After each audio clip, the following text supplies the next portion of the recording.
Thank you.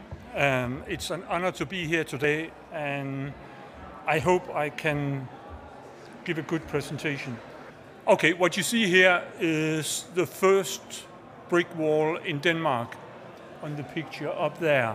It was made 860 years ago. It was based on a new technology and a new practice that were found in the area around Milan in Italy. And there they brought up the method and the production facilities and produced in a fortification 5 million bricks made of burnt clay that made normal bricks. After that, they made the most beautiful churches in Denmark. And after that, we were actually capable of making a standardization. A standardization is very simple, but actually a standardization that has been capable of making us make towns, buildings that have the whole environment wherein we live.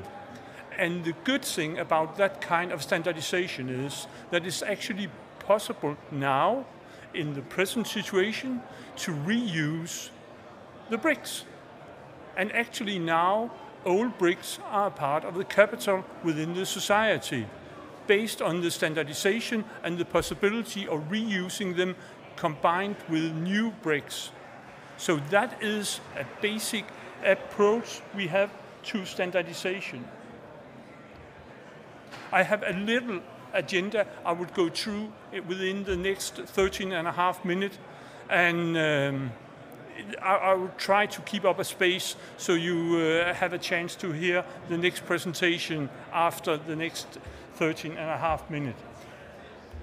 The most important thing is when you hear and see something, it is to see it in the right light. It is to be sure that you really recognize what is it that you see, what is it that is within the document, or what is it that's in the standard. And that is actually what I'm going to talk about now. What I hope within this presentation, it is give you a slight chance to have some of these learning objectives addressed, or if you don't, you can always contact me afterwards. In 1999, there came out an ISO standard, 10,664. It was a new standard that introduced a new way, actually, where they defined the features and the driving features for balls and screws. It was a little thing. It was actually a thing where I can go now in my builder's shop, builder's market, and buy it. But by that kind of a standard, they created a new way where we on construction site could make very efficient production. And the very efficient construction was based on a standard that only describes the specification and the dimensions of the screws and balls. But actually, when we look upon what happened after that, this standard created a space for innovation. So actually, when we look upon what happened is that the standard enabled a whole new kind of technology that could improve the performance in the industry that was much wider than the standard itself regarding the screws and the balls. Because we got tools based on standards. We got an industry that were not making screws and balls, but they were actually making screw machines. They were actually making screw machines where they were thinking about what is it that makes these kind of screws so efficient. And then I will take the story that you took up about the car industry. If you go back to the not so early part of the car industry, we go back to the 30s, where Cadillac actually found out that they needed a more efficient production. So they invented the Phillips screw. It was very good, because if you use too much pressure, the screwdriver jumps out. It is good if you have one kind of production perspective, but if you have another kind of production perspective within the construction industry, actually this kind of screwdrivers can go in now with the technology, and they can actually control the force, and thereby having a tight coupling between the bolts and the screws, you have an efficient collaboration. And actually, that is what we want with 19650. We want to be capable of have the parties on the project working very tightly together with digital tools that can support that. So going into the 19650 standard, this is a standard that describes the rules and the terms and the principles about the digital mutual collaboration around information management. And then it gives us a mutual common language where we can talk about what is information management according to 19650.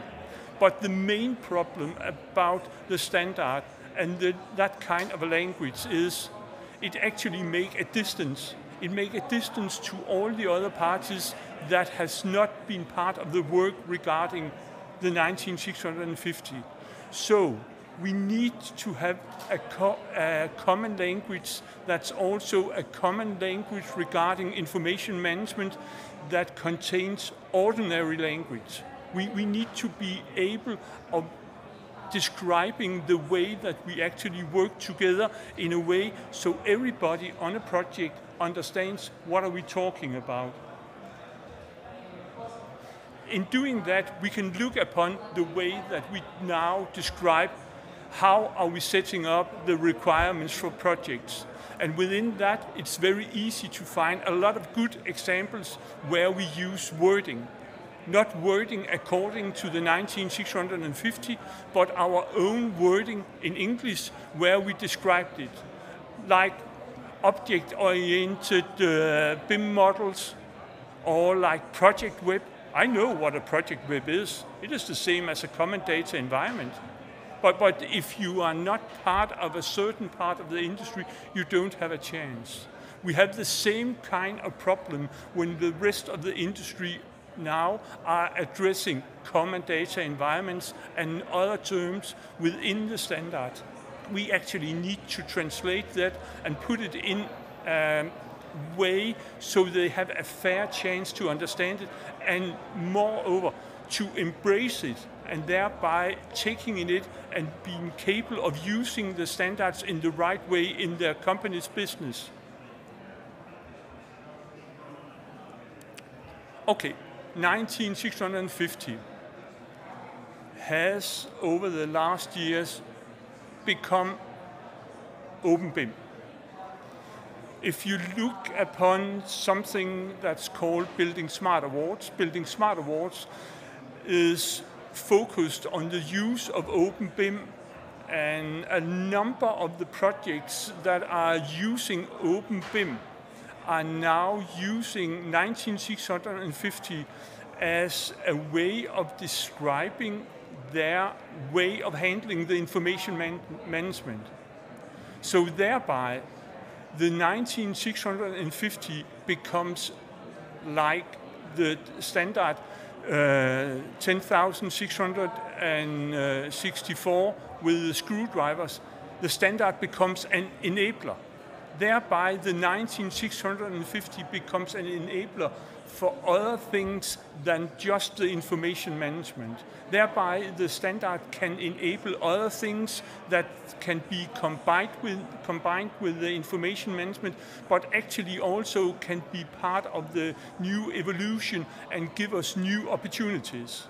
Another thing is that the 19650 actually can support us as company in describing our way of doing the information management in a way so it can be part of our value proposition.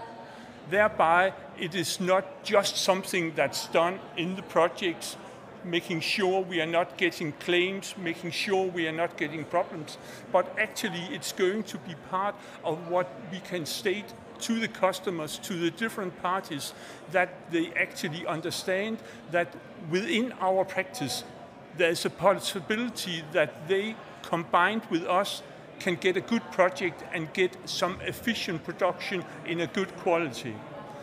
Then we have the last aspect. It is that the 19650 is, in fact, a very large enabler right now. In April, there came out a standard regarding the creation and use of IPDs, environmental product documentation, using BIM. This standard is named 22057. It's brilliant. It's brilliant because it describes information management. When you are thinking about one thing, it is sustainability. And sustainability where you want to create a digital foundation for making LCC, LCA calculations, and do it without using the 19650 terms. They're actually describing it in a way where everybody can understand it. So thereby, the 19650 are more and more becoming an enabler because it has so wide audience and it has so broad way of going into our information management that the enabling actually can now address very important things for us as industry and for the society and for the clients. And thereby, what we should think about is, what is it that actually could happen now? It is that our information deliveries, according to the 19650, should not only be seen as information deliveries to the parties next to me that he or she should use tomorrow or store somewhere the day after tomorrow. It is actually something that can be used in the future, to benefit for all of us. In one perspective, it is the sustainability perspective.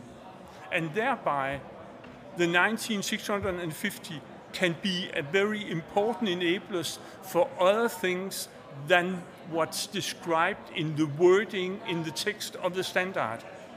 So an important thing is look upon standards as important enablers for the collaboration, for the right tools, but also as companies going out and taking the standards in a way so you understand what is it that the standards actually contain and what is it that the standards can enable in the future. And thereby, how can your company have a chance to take benefit of what's going to be enabled? But some of the standards enable, it is something that's only given to us by the context wherein we are. It is given by the society and the needs for information. Yeah, you have my contact information if you want a longer version. Okay.